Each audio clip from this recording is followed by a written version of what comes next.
Erokamano nyakora mogi e otieno ma chielo marwakni machiegni mar yudo weche manyien mago imore Ramogi TV kaka nasingoni motelo ni wan gi weche mathoth ahinya mane podi medo losi mondo waketnigi e yor adimba kaka ing'eyo kawuono ni odiechieng' mar tich ariyo ng'e gwengewa bende nitiere wan kod motende kod weche mag mibadhi ma ilieko ni otimore ei okumba mar thieth ma itayo kod telo e weche mag thieth miluongo ni Social Health Authority kata SHA.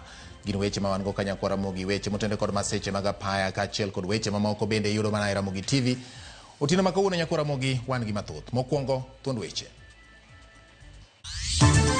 The EACC has powers to investigate those kind of crimes. All that the president is supposed to do is to disclose to EACC. Maingo ute thieth prang'wen ochungi chiwo thieth e okumba mar SHA ka itudo gi kod mibadhi ka bende koro idwaro ni duol makedo kod mibadhi EACC odonjre kodgi.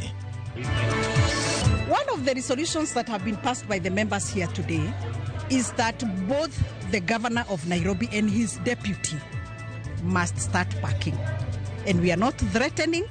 We are going to do it. MCAs magod bura mag county ma Nairobi koro wuok tung mosuo kod Governor Johnson Sakaja magichano thichoko. Apo mna kite mabato barore maber. Mabato obarore. Kae to nyakoi obaro bathot kama kora chich. Pe mapok na neno nyaka nene. Pe moingo kite. Koth mapek mar pe manochwe e gwenge mag Seme okelo lal mapek ne jodak.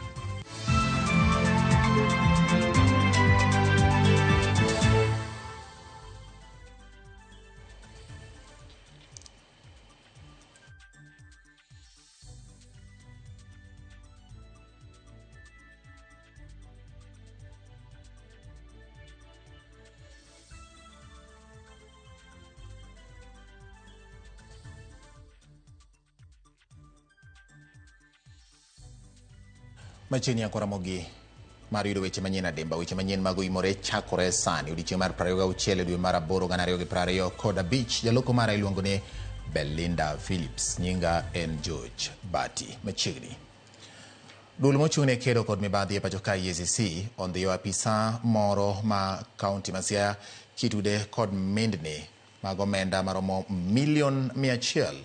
Duol lo yango ni Hezron Junior Opiyo ma en jago kwan e bad migawo mar omenda e kaunti no yande ne othedho report mag chudo mag omenda moko ma balang' gimane ok otimore. EACC bende oyude gi omenda ma ching' maromo $102.9. Duolno koro yango ni pod gitimo nonro ewi achije mamoko 7 ma itudo kod lal mag omenda maromo $7,000,000 e kinde 2017 kod 2022 e kaunti onogo. Gisingo medo dhi nyime gi neno ni gikedo gi mibadhi kendo rito mwandu mag jopiny. Of the suspects involved in fraudulent embezzlement and theft of public funds in Siaya County government. The suspect is Hezron Junior Opiyo, alias Hezron Opiyo. This arrest is a culmination of a series of investigations undertaken by the Commission from the year 2022. Jiang'wen ma orewo nyithindo 2 oyudo hinyruok e masira makoch mar apaya ma otimore odhiambo ma kawuono machiegni kod gweng' ma Achhairach e apaya ma Siaya kadhi Bondo.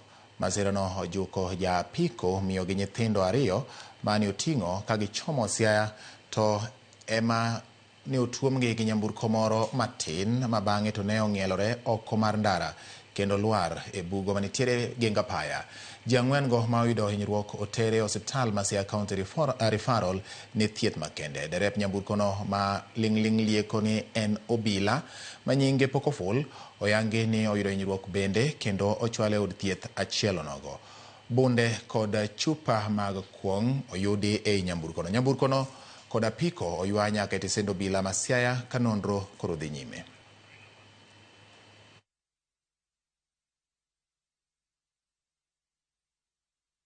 Yakoromo gi od thieth ma Bala Healthcare Limited kod mar Nyabondo Center for Disabled duto manitiere kaunti ma Kisumu gin moko kuom ute thieth 45 ma ochungi chiwo thieth e bwo okumba mar thieth mar SHA e wi mibadhi maluoro chudo ma kamago. Kaunti ma Homa Bay olore ute thieth 6 mondo kik ti kod SHA ka kaunti ma Mandera motelo kod ute thieth maromo 10 ma ok oyienegi chiwo thieth e bwo okumba mar SHA kochakore odiechieng' ma kawuono. Jafwambo marwa Simfros Okinda nigi ler mathoth e wachni.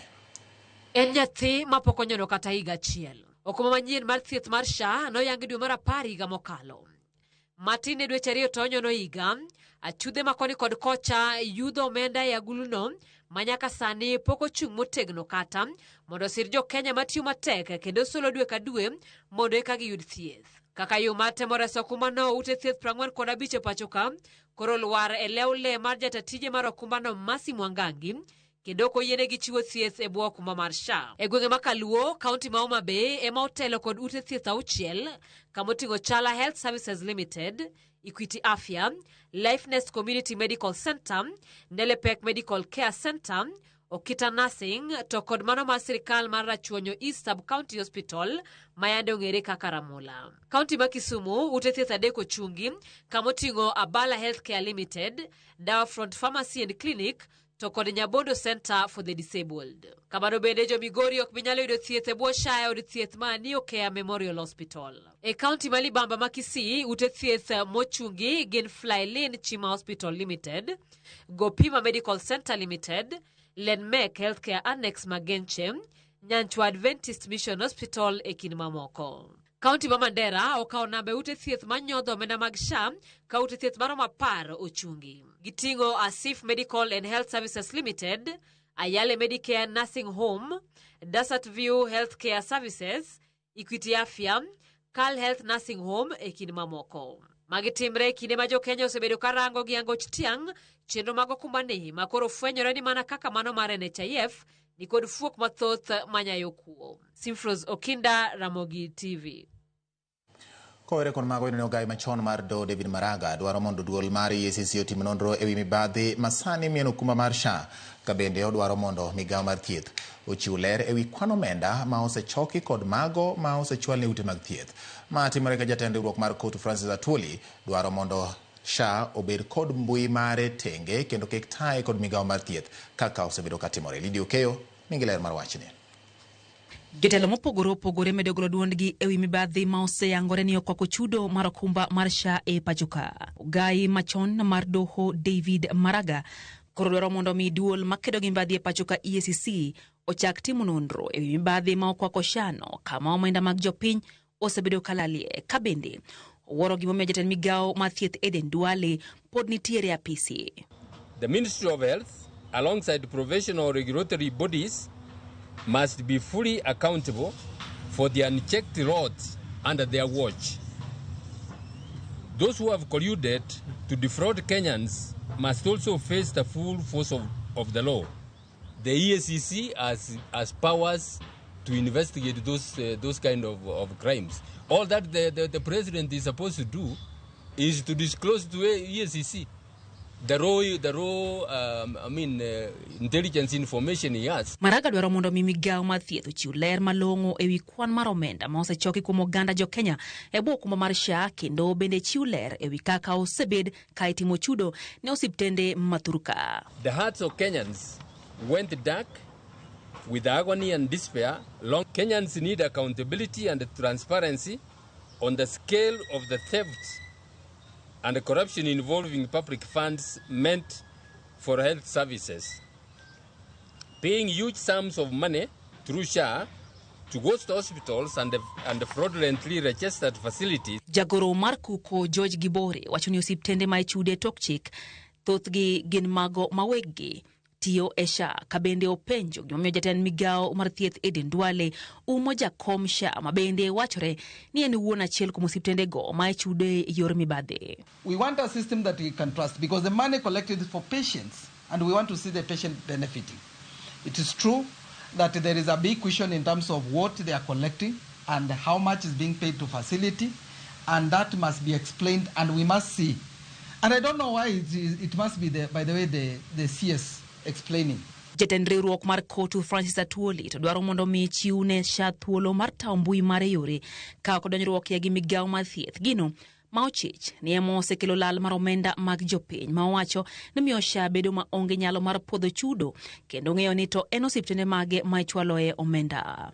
Atuoli wacho ni dwaro mar riwruok mar Kotu bedo kod twak gi jatend migao mar thieth Eden Duale osebedo mana kagore Luanda.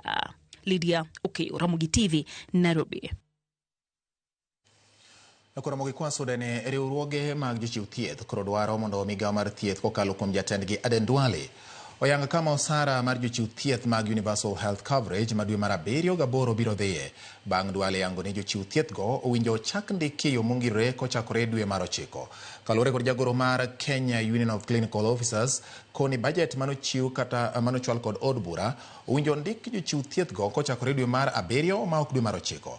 Kaka Judith Omondi lero ma biro e kinde mar riwruok mar Governors bende koro ywak ni omigi osigo mapek mar kawo jochiw thieth go ma onge kod omenda kama oriwo omenda ma ichiwo mokunore ma idendo ni gratuity mane gisetiyo kuom higni 5. Dweche 2 bang' ng'anyo mar jochiw thieth mag UHC rumo ayanga, jatend migao mar thieth Aden Duale gikone nyogolo oboke manyiso ni jochiw thieth 7,414 ibiro ndiki e yo ma ongirore kod 10 counties ma opogore chakre dwe mar 9 higani. Ripod Duale biro bang' budget mar hik omenda ni keto thenge mar bilion 6.2 ne jochiw thieth mag UHC, omenda ma owinjo tigo e ndiko gi e yo ma ongirore. Kalore kod riwruoge mag jochiw thieth, bang' somo mar budget, jochiw thieth gi ne owinjo ndike e yo ma ongirore chakre dwe mar 7 ka ripot mar Duale mayango ni gichako dwe mar 9 weyo gi kod penjo wi kama omenda mar dweche 2 gi dhiye. Was calculated effective 1st July. If then the CS says that it will be effective September, we are asking big questions. Where does the money for July and August going? That explanation must be made. Motelo network mar jagoro mar Kenya Union of Clinical Officers George Gibore, jakom komiti mar thieth riwruok Governors Mudhomi Njuki, bende obedo kod twak kama ne oyangi ni ok giyie ni dhiro negi osigo mar jochiw thieth mag UHC kapok migao mar thieth omiyogi omenda mar rutaya kuom higni 5 magisetiyo nyaka ne korona muochie pachoka. It was agreed that the Ministry of Health would allocate adequate resources as per the approved SRC salaries scale before the transfer of the payroll to the county governments. Since the contracts are still valid, the decision to transfer the staff at this time is premature and untimely. The UHC staff currently are engaged on contractual terms and are entitled to gratuity. The Ministry of Health should therefore settle all the gratuity payments for UHC staff before the transition to county government. Ekwan mar jochiw thieth 7,414 ma oyango kod migao mar thieth ma winjo ndiki e yo ma ongirore, nitie kwan magikoni ni e kum ma opogore ma ok bindiki e yo ma ongirore. Mopogore kod ma, tend kaunti ma Tharaka Nithi bende ogolo chik mondo mi ochungo sara mar thoth jochiw thieth mag UHC manie kaunti no ma oboke mar gavana ma kono yango ni ne olew ne tich e kind dwe mar 1 kod 2 kata kamano ne giyudo sara. Timbe machalo kod mag gavana ma Tharaka Nithi gi okwed ma okalo kod riwruok mar Clinical Officers. Some of the county administrators were not keen to have these people be put on PNP. They were to shortchange them and issue letters to their who are politically friendly to them. And that we did not want it to happen that way. So we wanted him to harmonize the salary, publish the names, and ensure that everyone will not be shortchanged at the county level. So if there is anyone who is under disciplinary, the disciplinary process must be finalized so that then those people are not penalized unfairly. There is a feeling that county have that when you are on a contract, you cannot go on strike. And that's not the anticipation of our constitution because it talks about every employee. Ywaruok osebede kind migao mar thieth kod riwruok governors e wi ndiko mar jochiw thieth gi ka wenge koro sani ochiko kama ywaruok ma ochakore sani ni dhi weyo jochiw thieth mag UHC ma nyaka sani nie tich. Judith Omondi, Ramogi TV. Kosorore ni jatend piny William Ruto joga put madhi tayo chenro mag nono yango kendo puodho mar chiwo chudo ne ji manoyudo midhiero kata hinyruok e kinde mag ng'anyo mane oweyo ji kod adhonde kendo ji mamoko bende kawito ngimagi. Walter Nyambaga nigi mathoth. Kaka iroketo e tim biro mar kanyakla mar duond bura mar ODM to kod UDA, jatend piny William Ruto chuoga put madhi tayo chenro mar nono yango e kendo puodho mar chiwo chudo ne ji mane oyudo hinyruok e kinde mag ng'anyo koa higa mar 2017 nyaka ng'anyo ma higa niendi. Aput mochwe kom kod Ngire Mutua oting'o jokanyo kaka Kennedy Ogeto, Irungu Hatton, Dr. Duncan Ojwang, Juliet Chepkemei e kind mamoko. Gin kod ting' mar biro loso lai mong'ith madhi yango kendo piedho jogo mane ohinyore kinde mang'anyo kapok giyudo chudo. Apudno bende biro romo kendo twak kod jokanyo monywando nyaka familia mag jogo mane oyudo hinyruok. Bende gidhi fono matut maling'ling magichoko kuom duol kaka makeo ne ratich oganda pacho ka e KNCHR, mano mar IPOA marango tije mag obila, mano mar obila NPS to kod migao mar thieth MOH. Apudno biro mako bura ne jomo yudi kani kod ketho kendo neno ka nitiere tibiro chwal ne apisi mar jomin buche ODPP. Bende gibiro chwalo paro mar chik ne od bura koponi nitiere kama inyal timie lokruok e chike mag tayo ng'anyo ma pacho ka. Eka bang'e to lipod ni biro renji ne jatend piny William Ruto. Moko kuom jok manoyudo hinyruok e kinde mag ng'anyo man kod adhonde mag ng'anyogo e kaunti ma Siaya koro dwaro ni mondo kik wegi oko e chenrono. Sebedo gi shida mang'eny kaka nyalo timo onge, tienda ni bende nigi shida. Kaka nilisa segowe nodhi oturo chogo, koro tek. Koro asedhi osiptal be kadhiye bende idwaro pesa bende aonge go. Koro kaka nyalo konyora bende tek. Akwaya kaka nawinjo ni sirikal mamalo dwa konyowa. Koro nakwaya ni kapo nokonyowa tayude kanyalo thiedhra mondo tienda ni ochange duge wang'e. Andamano na hinyre 2023 bondo ka. En gima inyalo ng'ad nikech lisasi nowuo tielo. Koro aka nani e osiptal, asewuok e osiptal, asebedo gi thagruok nikech an ng'ama ne tiyo tije, ng'ama ne riembo mana piko ka konyo joge. Jomoko register mondo oyude hakigi kaka wan wabe jok mana ohinyi e maandamano, wabende wakwayo ni mondo okelnwa gino mondo wabe waregister.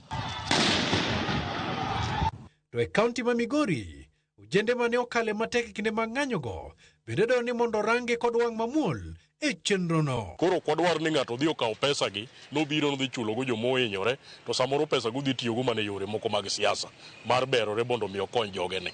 Wabed piny, to warew par achiel, kiloso komiti to ung'e jok ma udil godo, joge mong'eyo jok manowito ngimagi, joge mong'eyo jok ma pod ong'ol nyaka kawuono man gi injury mar lisasi e dendgi. Bunge la wananchi mane chiayo ng'anyo ka kendo kano wachi to jobunge la wananchi mane moko ga ng'anyo ka gito gine udi.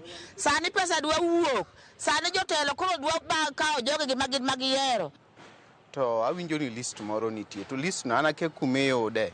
To ng'a nyalo konyo en jakom Osewe, ni en jataon, en mane nitie wechego sama ne wechego timore.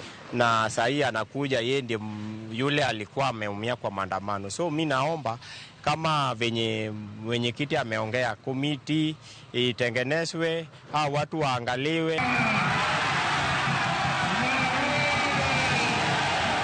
Tarik aboro mar dwe mar aboro higani, jatend piny William Ruto ne owalo aput mar ji 5 mane omiting mar keto e tim e chudo mag jong'anyo. Barua mane ochwe kom kod jatend piny kanyakla kod ogai mar ODM Raila Odinga. Walter Nyambaga, Ramogi TV.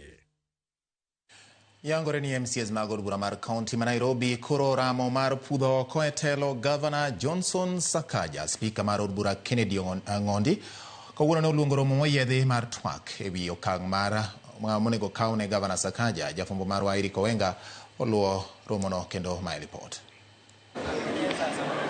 Gavana Sakaja koro nyalo yudore kama diny mokalo tok maheo MCS Praboro ramoni nyaka koro thiche oko mar apis. Od bura mar Assembly ma Nairobi ni kod jokanyo maromo 123 ma wachore ni ok mor kod kitelo mar Gavana Sakaja. Ma eri ne ochuno Speaker Ngondi luongo bura ma wiye mar podo wach kama ne gilalore matut ewi kaka ginyalo thiche oko. Koro onwang'ore ni nitie weche mang'eny kaluwore kaka Nairobi kaka governor ran Nairobi. CCs ma Nairobi ok mak simbe jotelo. Jotelo ka manyo kony to gi kony. To jopiny to kwayo mondo service delivery mondo timre. Koro giwacho ni resolution en ni olos committee mondo governor kaachiel gi deputy mare mondo golgi mondo mi oket jomachielo mondo either speaker mondo kaw komno. MCS ma Nairobi otoni Sakaja okosobedo kawinjogi kata jiwo telo margi ahinya to kamoting'o nyaka chopo dwaro margi mar konyo piny mane oyierogi. So the members raised the issues of bursaries. You realize it's only Nairobi County or one of the counties that have not been able to distribute bursaries to the residents of Nairobi. There was also the issue of WDF, Ward Development Fund, that has not been working according to us. We have had stalled projects where we have not received any answers from the executive. There are so many stalled projects within the wards, and the residents of Nairobi have been asking why those projects have not yet been completed. Weche nitie mang'eny, nitie kaka projects mag ji, contractors ok chul, bursary mar nyithindo, school fees. For the last 2 years, pok wayudo bursary. Nyithi Nairobi pok wayudo bursary for the last 2 years. Kalure kod moko MCS mano wuoyo koramo gi TV, giramo ni MCS duto mago UDA kaachiel kod mag ODM koro ramo ne Sakaja to nyaka goli ya peace. I saw him be given the vehicles, ile magari za kubeba takataka na material mingi sana za kufanya kazi on the ground. Hiyo ni si kazi ya MCA, hiyo ni kazi ya governor. Na kama ameshindwa na kuokota takataka ya Mudhurwa, takataka ya Marikiti, I have to remind him. I have to remind the executive. The collection of the signatures will go on as long as it is the speaker who has called the retreat. Members are free now to correct the signatures there. It is not the work of the speaker to collect the signatures, but the motion can be initiated by a member of this assembly. Sakaja osebedo ka oliero machiegni gi MCs mag ODM ma osebedo ka mako lwete kendo chung' kode e dwaro mokwongo mane geto thiche oko mar apis. E tielo ma eri to weche nyalo bedo ne matek wira ni MCs duto kuro ramone. Mimi by the way I'm tired. Chukulia watu takataka. Panga town ikae kama mahali kuna zapangika. Hivi hata ukibembelezwa hata hapa unachukulia watu takataka. Kina Musiria wanaenda kupiga ma TikTok pia kila mahali. Unapiga mapia takataka inachukuliwa, unachukua lori bili unaenda. Lakini takataka inabaki hapo Mudhurwa. What kind of business are we doing? Where do unaokota revenue? Town mzima. Unaokota revenue Nairobi mzima. But we continue being ashamed. Karakamano ne wamanyo Sakaja wuon e namba mare mapile mar sime mondo chiw pache to ne okoyudore. Eric Owenga, Ramogi TV, Nairobi. Kowuok e county ma Nairobi nyaka Ramogi to wang'iyo motudre kod weche mag od bura mar Senate kaachiel kod county ma Migori. Gavana mar county ma Migori Ochilo Ayacko okete mbero maliet kod komiti mar od bura mar Senate mang'iyo kaka sirikal tiyo kod omenda jopiny ewi $141 manochul jotich e yo ma ok oyangore. Ayacko korka kore ramo ni omenda makamago ne otigodo e yo maler mar chulo jotich mag county ma Migori mane telo mokalo rem chulo osara kuom thuolo malach kaachiel kod medo jotich mamoko mag county. Kaka jafwambo marwa Chris Owino lero, komiti no kata kamano seyo migawo mar jotich e county ma Migori kuom rem pedho neno mag chudo. Gavana ma Migori Ochilo Ayacko emane en wendo mar komiti mar od bura mar Senate mang'iyo ka sirikal mag counties tiyo kod omenda mag jopiny mong'ere kaka CPAC. Auditor General, you could start with the very first issue. Jakom CPAC Moses Kajwang' omako amen kod Ochilo Ayacko mondo ler gimomiyo omenda ma ichulo jotich e county ma Migori osemedore nyading'wen.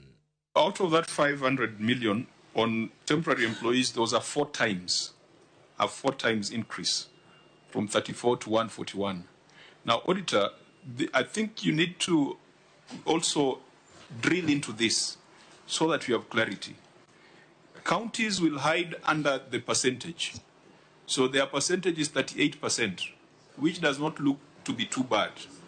But if you go into the details, you'll find specific expenditure lines with very, very insane increases. A 4 times increase on temporary employees should raise the flag. Giduol Mamuol, Ochilo Ayako olwoko chilo moro amora ewi kaunti ma Migori, ka olero ni medruok makamano obiro kalure kod okang' mar kaunti no ndiko e tich e yo mongirore jotije mag kaunti no ma osebedo katiyo e yor kojolo kaachiel gi medo gi osara. When we talk about recruiting additional 600, we are talking about regularization. You regularize through recruitment.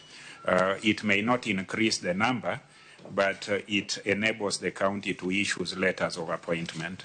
So that is the progression we are trying to make. We are trying to have the temporary staff have letters of engagement so that the auditors will observe and Senate will observe that we are progressively complying with that requirement. I'm also being given additional information about the temporary workers. One, there was also an increase in what they were being paid earlier. I think about during this epoch it was about 10,000 per person. It went to 12, or it went to 14, but the net is 12.5. Duoko makamano konyo chuny Kajwang' kod kweth mare mane dwaro ng'eyo gimomiyo kaunti ma Migori ne orem pedho neno masiro weche makamago. We finalized with the recruitment. Actually, we are at the tail end. We have already identified the 411 whom we are issuing letters to. And the issuance of the letters is to begin, actually, it is to begin tomorrow. So before the end of this month, we shall have the 411 having their letters. So it means that this matter is unaddressed because there's no evidence beyond the anecdotes that you provided. There is no evidence that you have closed the gap as pointed out by the Auditor General. Kaunti ma Migori kata kamano ochung' ewi kokgi ni chenro mar ndiko jotich e yo mongirore ni e tielo mogik kendo giikore mar chwalo neno. And since we were in office starting 25th, which was yesterday, actually yesterday is our 3rd anniversary in office. At the end of that year, now we were documenting the actual staff and what they were owed. That is what led to this growth. At the end, because we found the budget running, you expend what is in the budget. At the end of the year, you notice that there are some staff who have not been paid for 1 year.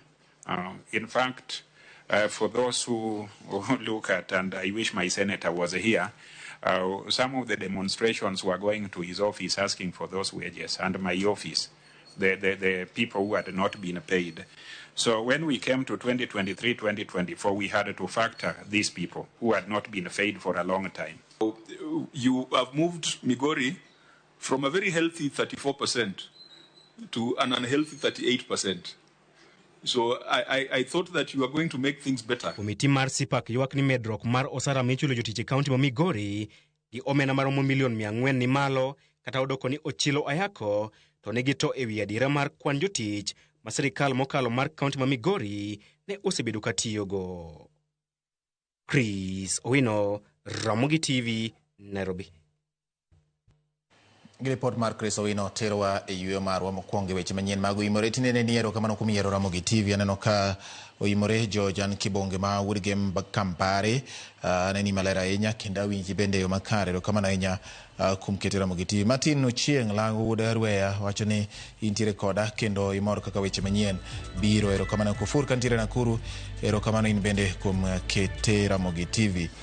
Ken Ongweya mar jonge mar Salvation Church iwacho ni go ero kamano ne Nyasaye kuom tayo ero kamano Nyakaso Chieng okay Bernard Anyumi wuod Awendo bende nitiere koda kendo koni weche manyien donjone e yo makare kabisa. Carol Serena Nyaboro bende nitiere koda ka nitiere gwenge mag Sega kocha koni weche manyien mag imore mol ne yo makare. Pastor Komborwa uda wato ngir kadim koni maler kadim ka Sakaja oleo mano e gima owacho no nyocha noneno ancha neno kaka Nairobi olil mano kalure kod Pastor Komborwa makamu ngisa ni batiero kamana nya kuom bedo gi weche manyien manyilni kamano wacho ni go Nairobi kamana ne waziri mar energy Upio Wandai Super PS Raymond Omolo atandi budget ngoni atan mili bala manager city manager Moses Umaru Gunja kod MCA Woodlord gi MCA Ngeta Amimo Uda Waso Eriro MP Makibera kod Anton Luoch Mamadhari for grazing my birthday successfully. Wacho kamano wacho ni agone baba bende Raila Amolo Odinga erokamano gi President William Ruto kuom chulo joma nohinyore ng'anyo kata kuom yango ni ochul joma nohinyore ng'anyo. Mano en okang' maduong' ahinya manyiso ni koro broad based government tiyo. Wacho ni director mar broad based government Western Kenya region kachiel kod worldwide makamo Uda Sere Ugunja erokamano. Chieng' japap nyadiel bati wach mibadhi masiano pod jo anti corruption otime nonro motegno jogo machamo siaya mondo ogol wetgi bangli mondo jopiny oyud ratiro margi nikech omenda mag jopiny kunjo bed ni tiyo godo arietha. Shemo to soja ngisa ni greetings bati aluo weche manyien yo makare kena mor wach mibadhi ma okwako Charlotte mar adieri an amor kod Honorable Duale kuom tich motimo bende asiro wach maraga mar timo nonro motegno e wach mar SHA. Office mar Auditor General nowacho ni some percentages mag SHA donjo e ofuke ji giwegi.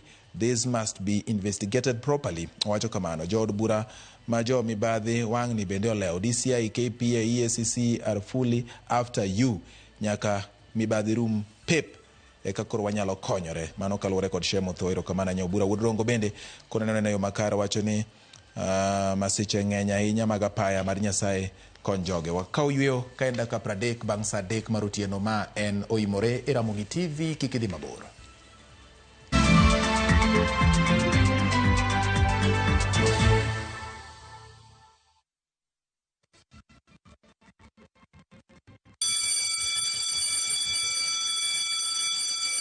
Back to school is here. Citizen Duka has everything your child needs at unbeatable prices. Scientific calculator at only 1,275 shillings, down from 1,399 shillings. Transparent clipboard at 175 shillings, down from 290 shillings. Mathematical set at just 215 shillings, down from 300 shillings. And color pencils at only 105 shillings, down from 200 shillings. All delivered straight to your doorstep. Shop now on www.citizenduka.com or on the View Sasa app. Citizen Duka, the home of discounts. Citizen Duka, the home of discounts. New Downy refill pouches, lasting longer than expensive perfumes. Cut, store, and no need to add water. Serve with a Downy refill. Be in japur mag kothe kaka bando, bel kata kal. Isebedo kiyudo lal machiegni gi nus mar chambi nikech kute kaka thuth kata mong'ere kaka osama. Kute matucho cham kata osama osebedo dhola makoch ne keyo magi. Ere tiende gimed ketho chambi. Kan chambi maber mondo igeng' kute. Tigi Scanner Super ma enarita makare mar geng'o kute e idechi. Orito chambi kuom thuolo malach mokalo.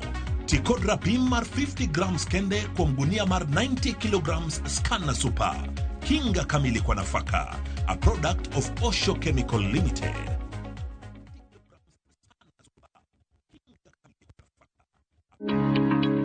Riwri kodwa chieng' tich ang'wen e penj laktar kosir gi CIC Insurance Group. Wadhi bedo kod Dr. Steve Okelo ka wawuoyo e wi degenerative disc. Penj laktar kod Ruth Otieno sa 12 odhiambo. Kik bai.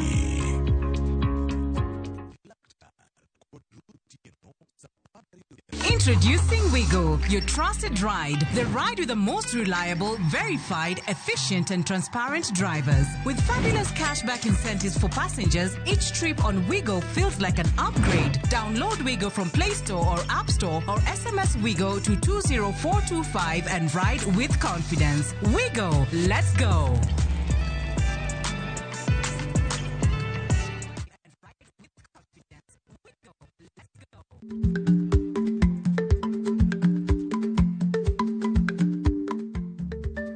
Dhako muol kadonjo, matiende ni, bedo ni ng'ato ling' e kinde ma owendo, ok ofulo ni omuol. Samoro en kod kido mamoko.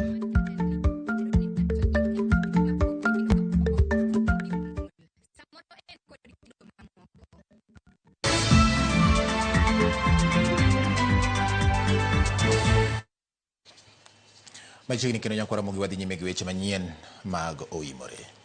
Duond bura mar ODM otimo yiero mag jotend duond burano e counties mopogore opogore ka jogo molocho e yiero ma kamago osingo mar kelo kanyakla jokanyo mag duond bura mar ODM. Kata kamano e counties mamoko jokanyo mag duond buch ODM okorwako jogo ma olandi kaka joloch. Jafumbo marwa Efi Nyakidi nigi ler. E county ma Kisii, jokanyo mag duond bura mar ODM nochopo mar yiero jotelo mag duond burano.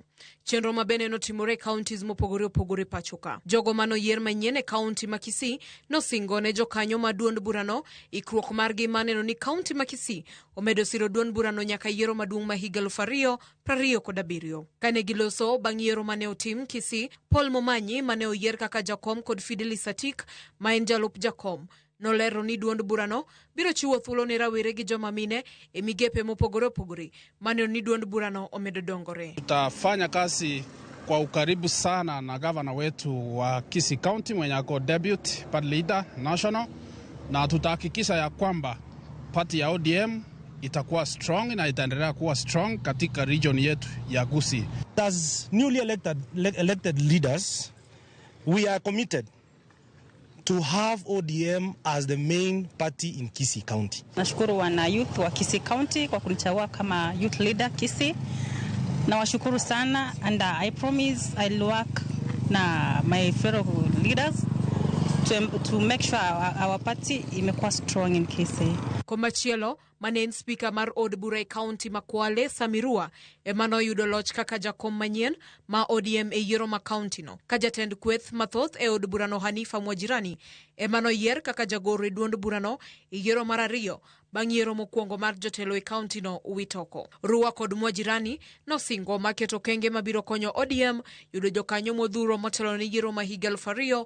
2027 kama ilivyokuwa 2013, tunataka viti vyote ionekane wazi kwamba ODM ndio iko na umaarufu Kwale hii. Na sisi tuko ngangari, tutahakikisha tumechukua ugavana, tumechukua useneta, women rep na wabunge wote 4 wa Kwale tutahakikisha ni wa ODM. Mwanzo tunatoa shukrani zetu za dhati kwa baba Raila Amolo Odinga kwa kuweza kutupatia mwelekeo ya kwamba sasa hivi kama Kwale County ama kaunti zingine tuweze kuconduct election ambayo iko wazi na ya kuelewana. Na mimi nichukue fursa hii niweze kushukuru wanachama wa ODM wenzangu kwa kuweza kuja pamoja ili tuweze kuelewana na kupitisha ya kwamba sasa hivi uongozi unapeanwa katika Kwale County nzima. Na tumeelewana kwamba sisi vile tumechaguana hapa tutafanya kazi kuanzia county tukirudi mpaka ODM mashinani. Tayari tumeweka maratibu zetu na tumeshikana wote viongozi na wale wamechaguliwa leo. ODM itakuwa ni chama ya kuangaliwa sana kama 2027. Ekindego jaod bura ma Turkana North Sharif Ekuwom na Buin mano yudo kura 29 no yudo loch ma jakom ma duond bura e bade ma Turkana kano jiwo jogo mano yombi yiero no mondo kik dar e duond buch ODM. The people of Turkana have embraced this party for the longest. We've elected leaders through ODM and we're still going to elect leaders through this party. The party, as everybody has seen, has done a very democratic process. E kaunti ma Taita Taveta, pogruok no bedo e kind jokanyo mag duond burano, tok lendo mar seneta ma kaunti no Jones Mwaruma kaka jakom ma duond bura e kaunti no. Moko kuom jokanyo no wacho ni apisas mano chungne yiero no nindo e nyabath gi konchiel, kendo yiero nokota e yor adier. Watu ambao wamesimamia kura, returning officer, presiding officer, clerks, ambao tena ni members katika hiyo register. Sasa nauliza, is it fair wewe uwe ni mchezaji tena wewe ni referee? Tokloch mare Johnson Osingo mar kelo kanyakla jokanyo mag duond burano e dhoka wadhna mchumbi mangima. Efinya Kidi, Ramogi TV. Jaod bura ma Karachuonyo Adepo Okuome okwedo duoko mag yiero mar ODM ma Karachuonyo mayande notim ka otwak kod Ramogi TV. Adepo yango ni kweth moro nyocha ne omonjo kar timo yiero makamano, gino manomiyo jaland duoko mag yiero ringo kendo weyo yiero kapok ochakore. Ewi mano okwayo tend duond bura mar ODM mondo ng'ad oko yiero mag kata duoko mag yiero ma Karachuonyo kendo omi jokanyo mag ODM thuolo machielo mar yiero jotendgi e yo maratiro. Oko timore kwayo na kuom party en ni ng'adi yiero ma iwacho no timore result manoa no headquarters ni ng'ade oko to kao kamano to jopiny onyisi members onyisi mondo obed piny owinjire kuom jogo manyalo telo negi ma ok ni gino headquarters wan wakia kata kuma gigo ae. To gendo gima da wacho en ni jo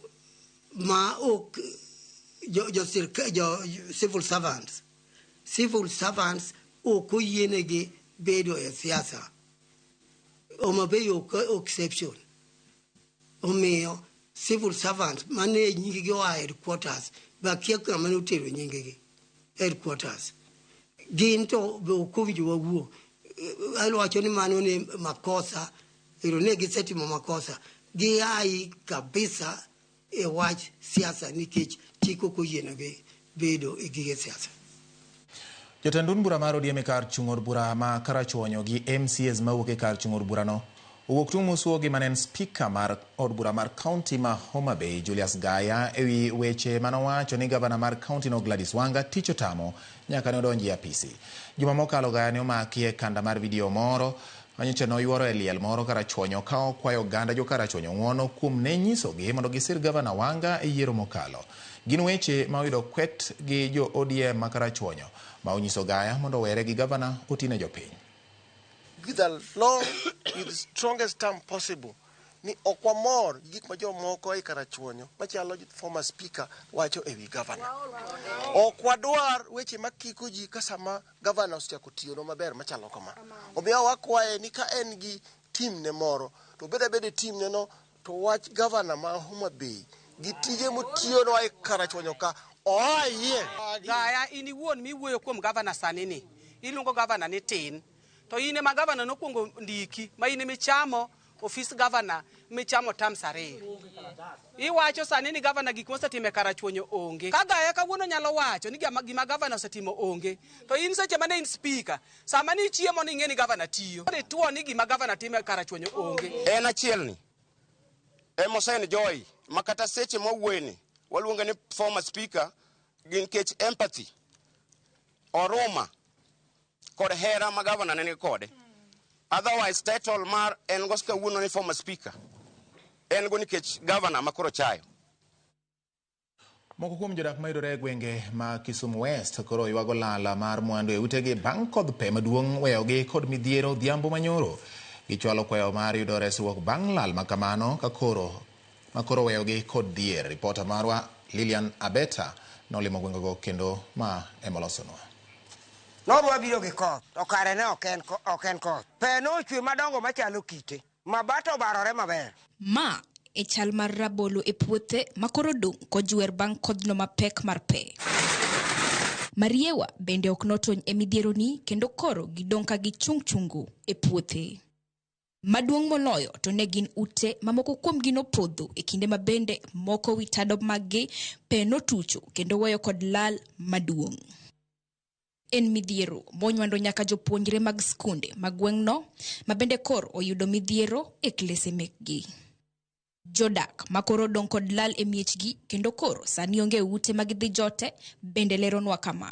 To kodhi kobiro to chwe matin to bang'e ni to pe mapok na neno nyaka nene pe moingo kite. Koro nyogo ot manyicha gero ne nyithindo ma dhi skul ninde ma jafam fonyo nitie kanyo gi gikete nyo kethore nyaka books nyaka lepe. Kae to nyakoi obaro bathot kama kora chich. Ma to barore kendo dhi gore piny. Gwen nyithi gwen no tho e laro morumo. Anyo otwe bath gine kama rombo bende otho. Pe nogoyo nyaka nyithindo manoyude laro. Ma nyithindogo moko nohinyore ma obedo nyaka gi remo ma odhi osiptal. Sechego nyaka gwen bende notho. Ute nyithinda gi wigi okethore te nyaka oda maduong' kucho wiyi okethore. Kuonde ma diek ninde gi gwen okethore ma gwen to notho. Karibu 6. Kendo kang'iyo bathe kocha chande tayudo ka rabolo nyaka mawembe gi gik moro amora mwapidho nyaka omwogo mono waparo ni kinyalo konyowa onge. Avocado onge gimoro amora olwar piny nyaka mane olo. Ewi mano, gichwalo kwayo margi ne sirikal mamalo koriwre kod tend kaunti ma Kisumu mondo okonygi e midhieroni mondo giyud kuonde ma ginyalo jote. Wadwaro ni mondo gikonywa gi mabati magedo nikech ote gima duong' mokwongo ma ng'ato nyalo bedo kod nyithinde. Mar ariyo wadwaro ni mondo gikonywa gi weche ma kaka wanyalo konyo weche mag skul nikech ka nyithindo wakabe gidhi skul, skunde be okethore. Chiemo bende koro ging'iwa nikech koro wan matek. Alode mane ji okete puodho koth mathin ni gigi nochwade temo bedo flattened. Koro waonge gimoro amora. President William Ruto koyie to konya. Anyang' Nyong'o Sabuyu, Jennifer Bonyo ka giyie to mondo gikonya jowadwa. Aonge ng'ama nyalo konya. Achilie twar notho 23 kuma dwa dhi ninde akia. Ok nyalo. Nakwayo konyruok moro amora manyalo betie. Owuok kata mana kar president wetu. Kata owuok mane idara mane. Eri kanyalore to konya. Lilian Abeta, Ramogi TV, Kisumu. Kowuok Kisumu nyaka Ramogi ne ringre moko 6 okunye liete e gweng' ma Kwabinzaro mayudore e kaunti ma Kilifi. Mano makoro kelo kwan jogo mosekuny oko chopo 19. Funi maromo 18 bende oseyudi nyaka ne nonro chakre. Ringre 6 go oyudi e bungu kata e buche 4 mopogore kama ariyo kod ringre 2 moro ka moro ka e bur machielo to ne nitiere kod ringre miyo kod nyathine. Apisa mag okwach kich oyudo neno mayango ni chenrogo osebedo katimore Kwabinzaro kendo osebedo kadhi nyime kuom dweche ma ok tin 6. Jabero mar sirikal Johansen Oduor oyango ni ringre kod funigo ibiro timnegi nonro mar yango gino madikel thogi. Probably we might finish the work of exhumation this week, and we proceed with the autopsy, which probably we might start the next week. There are variation in the state of postmortem changes in these bodies, in that in some graves we find that it's totally skeletonized. But like today, there are some graves where we find that their skeleton, which is mixed sort of with some flesh. So this indicates that they were not buried at the same time. Kenya Forest Service koriwore kod Blue Focus Africa oyango chenro mar Africa Champion of Trees Award 2025 ma oyango pith yien kod arit ne yiende Afrika. Chenro ni mar pith biro dhi nyime nyaka 2032 kendo biro konyo e pidho yien gi atamalo 30 yiende maromo bilion 15. Mich oyawne ji duto kochakore kuom ji giwegi, grube, jomatiyo ne sirikal, sikunde, ute fwambo e kind mamoko ka ichiwo mich nyaka omenda maromo siling milion 5. Chenro ni geto neno ni oganda opidho yien kendo rito yien e alwora magintie. Our role will be to create awareness about this process. Yeah. So that our officers can, because they are on the ground, they are working with these people, tell them this is happening. Can you apply?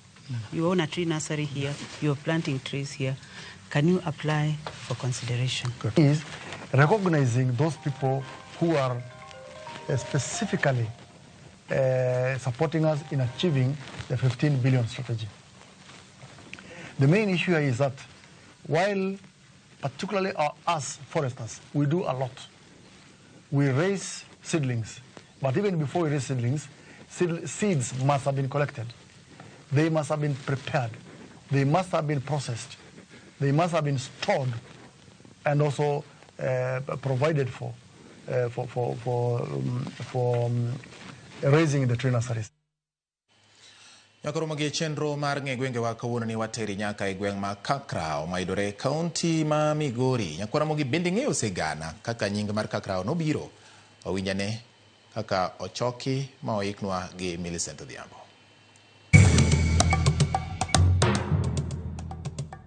Nyakoromo gi ajuang' machiegni kendo e tielo machielo. E chenoni mar ng'e gwenge wa. Jumani kalapapla mar ng'e gwenge oke kaunti ma Homa Bay. Ofuyo ma odhio piyo e gweng' mong'ere ni Kakrao mayudore e kaunti ma Migori. Ka iselimo kata isewinjo nying gweng' kata kama iluongo ni Kakrao, ang'o miparo ni ne ochak gweng'no ni Kakrao? Mana kaka pile wambeko kod jodak kod johala mawuok e alworani ma Kakrao mondo ginyiswa ni to ginto ang'o momiyo giparo ni gweng'gini ne ochak ni Kakrao. Kakrao ok cham rao, ok girao ka ng'ato. Emomiyo ochak ni Kakrao, krao ka ng'ato. Ja Kakrao ok rao ka ng'ato. Rao be ok gicham. Ng'ano ne nyinge Kirao, jaduong'no ne nyinge Kirao, to neno wadgi Mwango ma Jakamagambo. To kano wuok nodhi nyaka Suna Mwalo, kato nokwanye Suna, kato kanosekwanye to ng'ano nokele rao ka. Kose rao ka, onyuolo jawuote adek, Malikowa, Mugumre, Gimbui. Koro mane iluongo ni Kakrao nikech norao kuom jasuna koa ka Mwango Kamagambo. Ne wan gi ji ariyo. Ne wan gi Kakrao, manyiso ni Kakrapwa ka ne en kamirawe. Kano ji chon ning'e ni ji ne igolo goods kata nigolo chiemo kuonde mopogore opogore, to kane rao ka to ne kwanyo mach. Koro sama ne kwanyo mach ema ne Kakrao ni obire, ne en mana ng'ama no kwanyo mach, norao mokwanyo mach. Koro koluongo tiga ma koro sani iluongo ni jochiga ma gin Suna, but Kakrao ne gin jomo rao. Krao ema ne wuon ka, koro luonge ni Kakrao, tiende dala Krao. Krao en achiel kuom joma gi joluo yo Imbo. Koro kano biro kato boro iro wadi iluongo ni tiga mano kwanyo ne mach. Ma tiga gi Kakrao ok nyuomre nikech ne tigo kwanyo ne Kakrao mach, ka Kakrao biro odak ka. Koro center makani to biro achien ka Kakrao koro barore. Koro dhoudi adegi. Center makani chuny kaluongo ni Kambui. Bathe makocha nitie Kalkowa, bathe ma right koni nitie Kamugumre. Koro center makani nogere chuny kaluongo dako miluongo ni Kambui. Bang' winjo paro mopogore ma jogweng' kod johala oselieko kotenore kod nono mar nying gweng' ma Kakrao. Adieri motenore kod kuku mar wach to ni kanye gima dine mi chak gweng' ni Kakrao.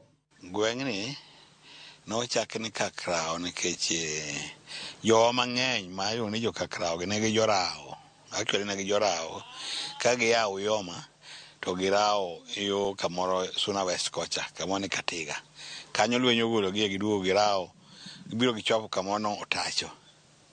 Otacho kanyo be girao, gibedo kanyo ne gin karibu dhoudi adek, gin adek nyaka sani.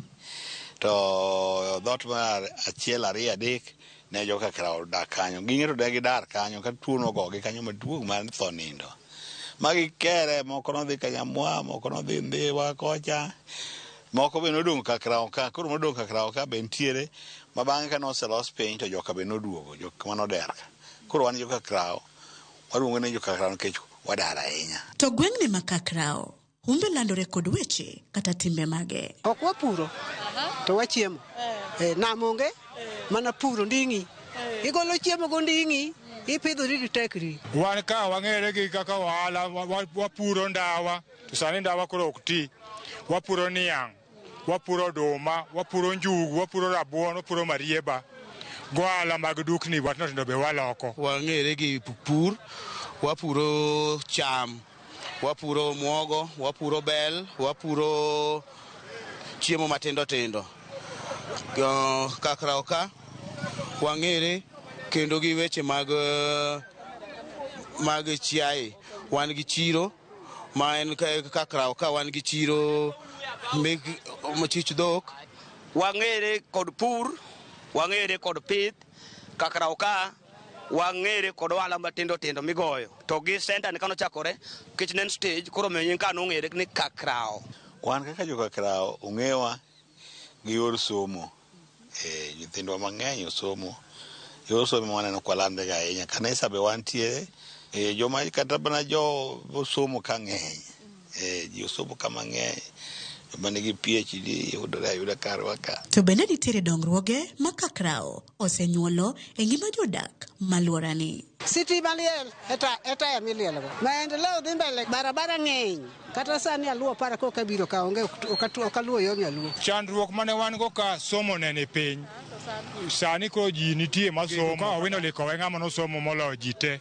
Koro sani to wad gi ji japuonji lari ng'ama no somo mokwongo kabe. Waneno ka lam nyocha President Ruto wacho ni dwalo apaya mawuok ka kochiko paw nyuka. Wan gi polytechnic mwalo kanu Kakrao Polytechnic mabodo ni mondo churre mondo bed skul maduong'. Wan ka gi chiro mano to chondo koro chier. Chondo ni Kakrao Old Market but no chier ega mokadho koro wacha en market ma koro kedo dhi mbele. Kamano apaya mwana go kata wan mana gi main road ni ma to mar industrial government. Te waka Kakrao wan gi road mana mag chuodho. Skul nitiere ka primary schools nitiere ka moluoro walora. Kata ka okadhi mabor, jomoko ne ya mabor kabiro somo Kakrao. Kakrao mochakore mokwongo. En skul mokwongo e gweng'wa ka. Ko Sunday school ochako luoro mang'eny mama kadwa pimo ni lakini Kakrao secondary nitie, Kakrao primary nitie. Magin mana just a stone throw from here. Kiwinjo kata koko nyalo winjore kata kaka ji go koko e skul. Koro somo no bedo kamano kendo skul nitie. Osiptale maonge go machiegni. Siptalo wan gi shida kabisa nikech hospital mawatiyo go en man level 4 mane Migori County referral. Kata obedo ni nitiere dongruok achiel ariyo adek minyalo kwan, rem mage mapod nitie ma jodak kata jogweng' ma Kakrao gombo ni omed kel e gweng'ni ma Kakrao mondo Kakrao odongre ometni ochal kod gwenge mamoko. Dongruok boremo kaka wapuro wachiemo to koro pesa mondo mi jodongo miwa kaka nyicho gimiyo jodongo ka. Tinde onge nyathiwa wakwayo sirkal gima gineno gimiwa. Wadwaro supermarket, koda ng'onong supermarket ka. Diang' konywa wadhi manya ka Migori. Osiptal be wan go mabor, walawo nyaka Njego mwalo piny to gi Migori. Osiptal dang' wan wang' Kakrao ka. Dang' bedo maber kech puodho manyalo kaka osiptal mar sirkal to nitie. Gima wakwayo en mana nderni mantiere tok gibeyo. Stima tin. Stima sama tin stima olal sama tin stima oduogo kasto wan gi lights ma konyo mine wagi sa uso ma onge nikech no lal koro kelo maundu bedo malo Kakrao ka. Sirikal county yakwayo ni mondo losnwa yore mokwongo yore kata gin maram kamano to gin maram mokadho sani kodho chido kwa kadho koro kolosnwa yore gi maber wanyalo konyore. Drainage to rach kech kuma dara onge kuma stima onge drainage ok nyalo bedo. Iro ka chiro no oko yawe onge chono ger kanyo igni adek mokadho chien gi sirkal bado poko yawo chiro chono nyaka sani koro akwayo sirkal kan choma ne gero cha gikel pi gi yawe to gindika jo amine kod kijene matindo gi ojuoge osuru ka ng'ato dhi oko kanto we pesa konyo county konyo bende jogweng' maka. To siptal tema koro wadware Kakrao ka kech wan adieri waongo siptal. Mana kamano nyakwaramogi gi kanye mwachopo godo e giko matielo makawuono e chenoni mar ng'e gwengewa. Sani kilimo gweng' ma Kakrao kati winjo ni ng'ato nitiere Kakrao kata ni kamori luongo ni Kakrao tilony gimomiyo ne ochake ni Kakrao. Omiyo kikidhi mabor medikete mane wang' jowi mari mar Ramogi nikech kae e majuma manyien aduogo ni kod nono mar gweng' machielo. Erokamano kuom bedo kodwa oriti masani. Nyinga Millicent Adhiambo kata kihero inyaluonga ni Nyaboma.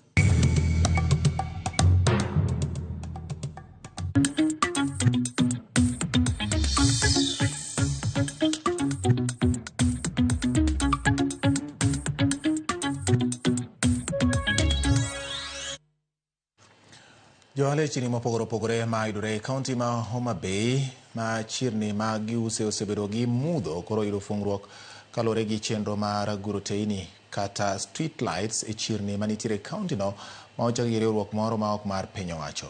Chenro no geto tieko timbe moko mag maundu e chirni go kod konyo e neno ni johala obedo kod thuolo mar uso kata mane seche mag otieno ka mudho osedonjo. Ka riwruogno bende ma ong'ere ni Kwame Otiende Foundation koro guro teyni mag sola e chirni kod senta mopogore opogore ahinya to e chenrogo ma jo ohala osebedo ka golo ng'ur margi kaluwore gi rochruok mag arita kwe e chirni. Chenrono ochaki e senta matin ma Rodi mayudore e kar chung' od bura ma Kasipul kendo biro dhi nyime e wards 40 manitiere e kaunti ma Homa Bay. Dewa, tode Suba North, tode Suba South, nyaka Karachuonyo. 8 sub-counties go. Waketo light kama light onge. Nikech gini county government ema nyocha omiyowa thuolo mondo watime Homa Bay County. Ok watime kendwa. Yorwa ni rach. Sana sana ma yo mana luwo kadhi dala kod gikwame. Jo apiko makae imayo pikipiki kendo inegogi. Chwanga yorwa ni. Ka wakalo kwa dhi dala. Tirite ji kendo igo nyaka mine. Imayo nyaka japiko kendo itong'ogi ma jomoko inego. Riwruog jotich kod jopur mag niang' kotelnegi kod jagoro maduong' Francis Wangara onyiso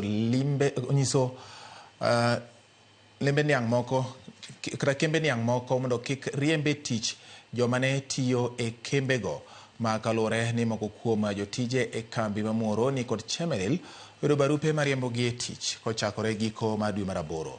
Wangara onyiso joket mwandu mokawo kembego ni kik riemb jotije machon ka bende onyiso sirikal mondo tiek chulo gope mag jotije e giko dwe mar apar higani. Saying everybody to be reabsorbed, not a chance. It is a question of her insisting that the operations of the companies will continue the way they have been operating. So there is nobody who should leave employment. There is no question of guesswork. We are happy with I can single out Muhoroni. They have come up to say they even want more people. Probably they might even engage more people. Sony was talking of 80%. We don't want to hear anything like 80%. We want to hear every employee is absorbed. The only option of people exiting, there are two options. One, those ones who have attained retirement age. Those ones will exit. Two, those people who volunteer to leave. Those ones will exit. The rest should be taken on board and continue working. And at the same time, they have been earning.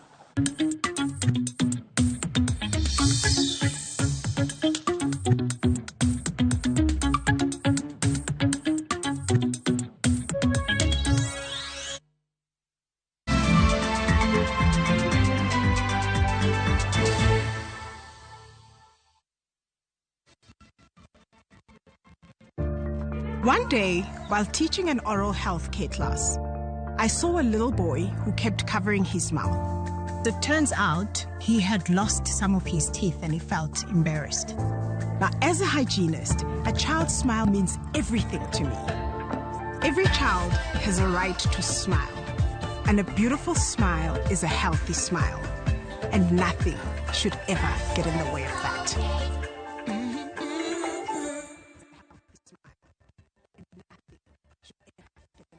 Beat the festive rush with View Travel's early bird offers to Sarova hotels from December 23rd to 28th. Stay at Sarova Imperial Kisumu from 13,150 Kenya shillings or Woodlands Nakuru from 14,000 Kenya shillings. Go wild with 2 nights at Shaba from 28,450 Kenya shillings or Mara Game Camp from 47,150 Kenya shillings per person sharing. Or enjoy 5 nights of beachfront bliss at Sarova White Sands from 146,700 Kenya shillings per person. Book by September 15th and enjoy our Lipa Pole Pole plan. Visit viewtravel.com or call 0703 254 254 today.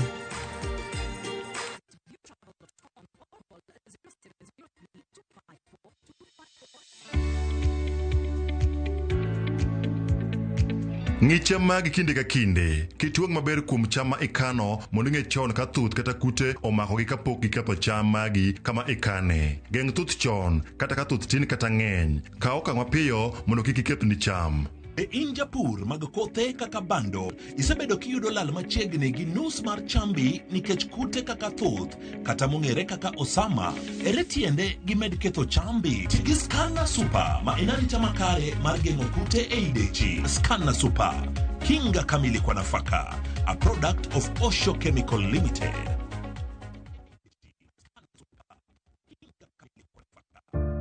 One day, while teaching an oral health care class, I saw a little boy who kept covering his mouth. But it turns out he had lost some of his teeth and he felt embarrassed. Now, as a hygienist, a child's smile means everything to me. Every child has a right to smile. And a beautiful smile is a healthy smile. And nothing should ever get in the way of that.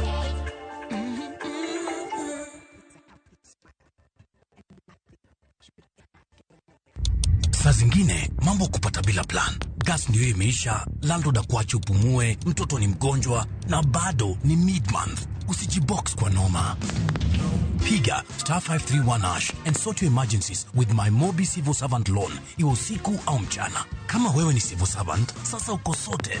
Dial *531# and get up to 20,000 shillings and pay from your next payslip. No paperwork, no guarantors, no drama. Ni wewe tu na simu yako. Register now and see your limit in seconds. Built for Kenyan civil servants. My Mobi. Iko sorted.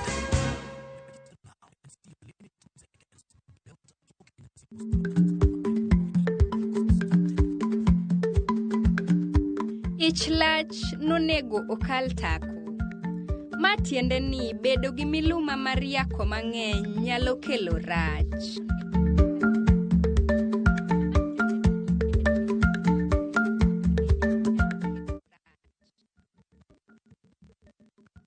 Sayudo nyudo ni kelo nyako chia chologore nede nung'ani sandi nang'o nyako chia migiere kondo jalo siko kachandi gi mon nyako chia utemo kadhano.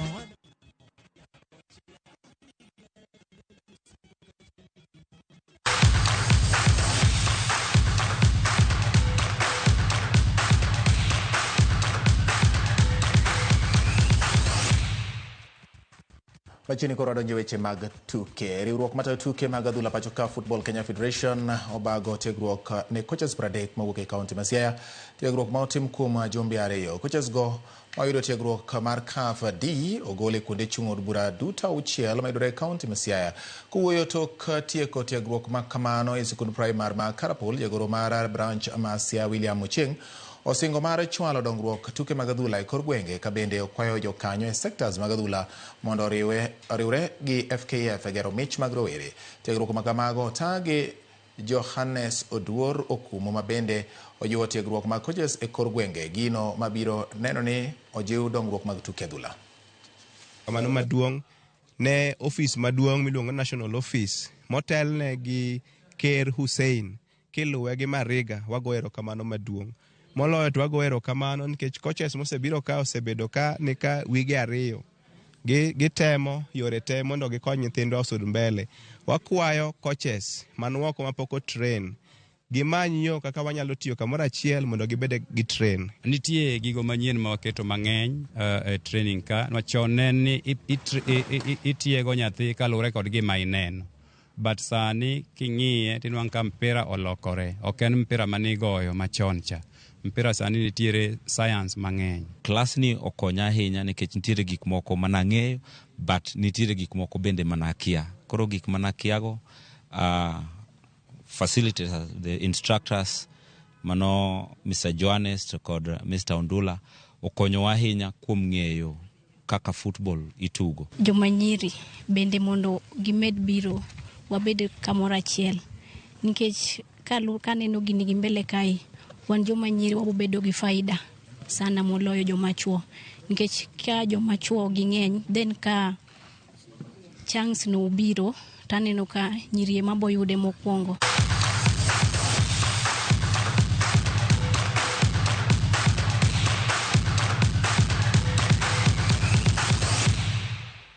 Dakika uchielo sakalo bang' saa 4 mar otieno nyako Ramogi ma ok otim kawuono ibiro timo odiechieng' ma kiny. Parne Ramogi TV odwa weche manyien mami ng'eyo kuom matut mosetimore gi kukugi e yo maliw kendo gi lony manemba. Kamoro moro ma intie kiero Ramogi TV e kin televisen mathoth ma pacho ka kod mapenje ma oko tibedo gadieri mar ng'eyo gimoro amora matimore e dhok ma iwinjo maler. Omiyo kinde duto Ramogi TV e kamunyo bed ni bedo kari mar weche manyien. Kao kamano to aneno ka yao ndiko na mabende chalo miendi yaka weno nyakwa Ramogi kendo poch gi pak ne ini uon mikao thuolo mari kendi kete Ramogi TV. Evans Kidero mar bunge la wananchi Migori koni aworo kaka kom mar gavana ma Nairobi liet ka MCS koro dwaro pudho oko Sakaja wuoro kaka weche chalo. Komno ng'ama dwaro winjo par malong'o kaka odhi tiyo ne jopiny. Erokamano Evans Kidero mar bunge la wananchi Migori County. Kone kamano kasto pio ndwari kyo gadalo bende ng'isa ne bati yani ni malera ahinya baba papa udwa ng'apala. Erokamano kuom kete Ramogi TV in bende puoch gi pak makamu makan ng'isa ne gwenge magasere podung suya mar birthday matari 22 dwe mar 8 wacho ni nyoliet nde kendo ya mano biro te. Erokamano Rich Sam kawuok Angoro waneno Ramogi TV yo makare. Erokamano ahinya bati amor gi weche manyien kendo ler wach kodh pe omako dhoga nono pok aneno makamano. Felix Ochare kantire Kanga ema wacho kamano. Remington kawuok Madhare. Erokamano nyen bende kuom kete Ramogi TV wacho ni Musni mama Minoriro mar watho ng'er kadem obara kambi gi jo Jasirongo gi VK nyar Taita. Erokamano kenen Viki koso VK ndiko ni VK. Mane kaka weche chalo nyakwara Ramogi ma ok watimo kawuono ni kiny bende no odiochieng' machielo wakomane Nyasaye mondo mi wahawe gi muya maler mondo kendo odiochieng' makiny wachak warom kendo. In mi kaw thuolo mari puoch gi pak ne jogo picha mara mabende go picha kama liw nyakwara Ramogi ka moting'o Lewis bende gin ka kendo gigo picha manyilni momiya biro ni ka poth to weche manyien bende poth. Kiru mar 2 nyakwara Ramogi mar weche manyien Bob Wafula director mara ni kanyo kachiel kod Ben bende iluongo ni Ben Oyola gin kanyendo kachiel kod Jalony Hezbon to kod ja sound master mara nyakwara Ramogi iluongo ni Kevin Otengo kachiel kod Liz bende to Wuda Lego no wi maduong' ahinya bende nitiere kanyo nodhiro na weche gi mondo chwalre yo makare ahinya. Erokamano nyakwara Ramogi puoch gi pak. Belinda Phillips osebedo jaloko mara kaseng'isi. Nyinga en George Bati Daddy Cool Wod Tsunami. Eloya mosiro weche gi oriti masane.